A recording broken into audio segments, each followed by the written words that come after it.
Hi! It's me again. So, maraming nakamiss sa akin. Na-miss nyo ba ako? Alam nyo, sasabihin ko sa inyo ngayon, kakaiba yung topic natin ngayon, okay? Kahit hindi pa ako nagsukulay. Kakaiba yung topic natin. Sa isang relasyon, kahit wala ka namang ginagawa na effort para sa karelasyon mo, bakit namimiss ka niya? Bakit hinahanap ka niya? Bakit lahat na lang ng bakit ay nasasabi niya? Panghihinayang kung mawala ka. Gusto niyo bang malaman?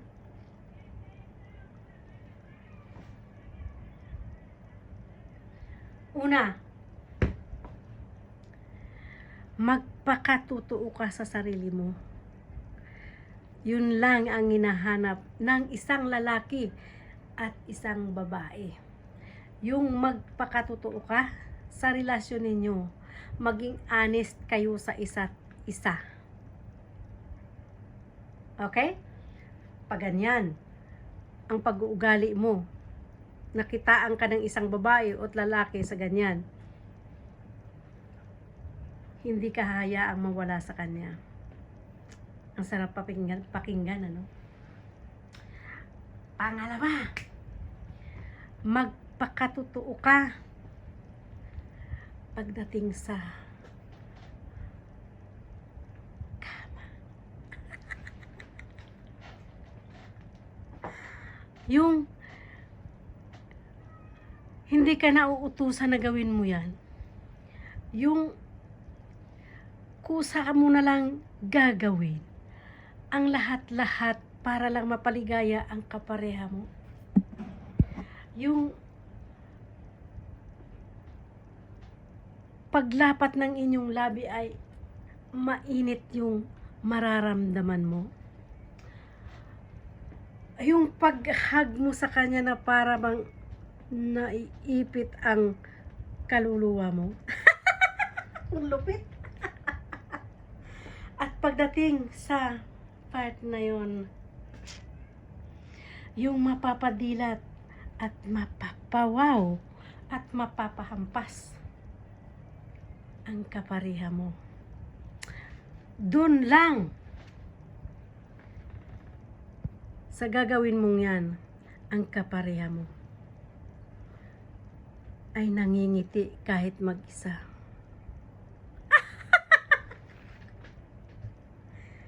Oh. Ayan. Pangalawa. Ano ni pangatlo na pala tayo? Pangatlo na pala tayo. Okay?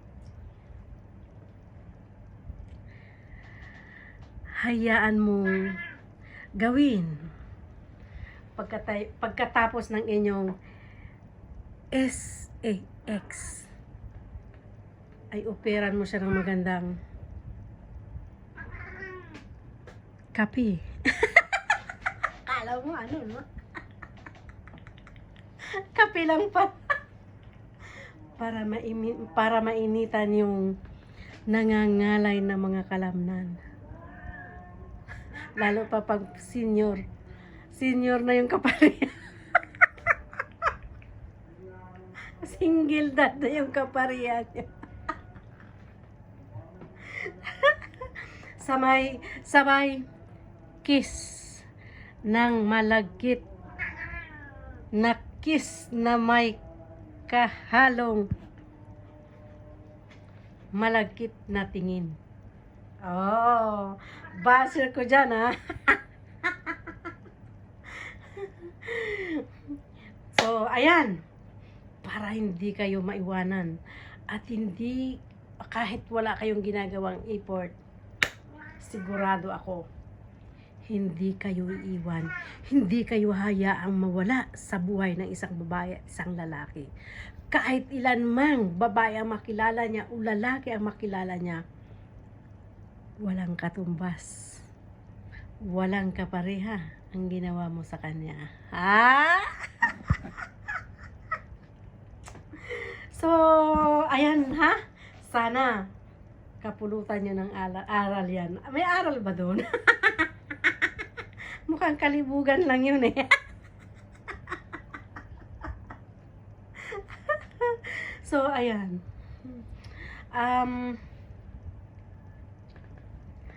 Sa mga aking follower or mga audience na hindi sanay sa ganitong usapan, abay, mahal ko kayo. Pwede naman kayo mag-scroll. At saka huwag niyong sabihin na may mga bata kasi may parental guidance tayo. Okay?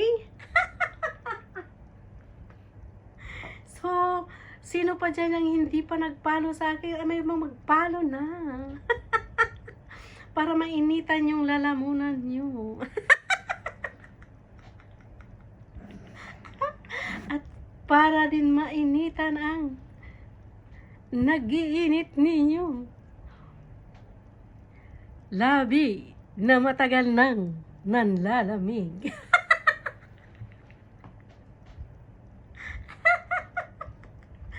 So, ayan. Enjoy lang tayo sa buhay, okay? Walang personalan. Bato-bato. Sa lupa. Huwag tigilan. Yan.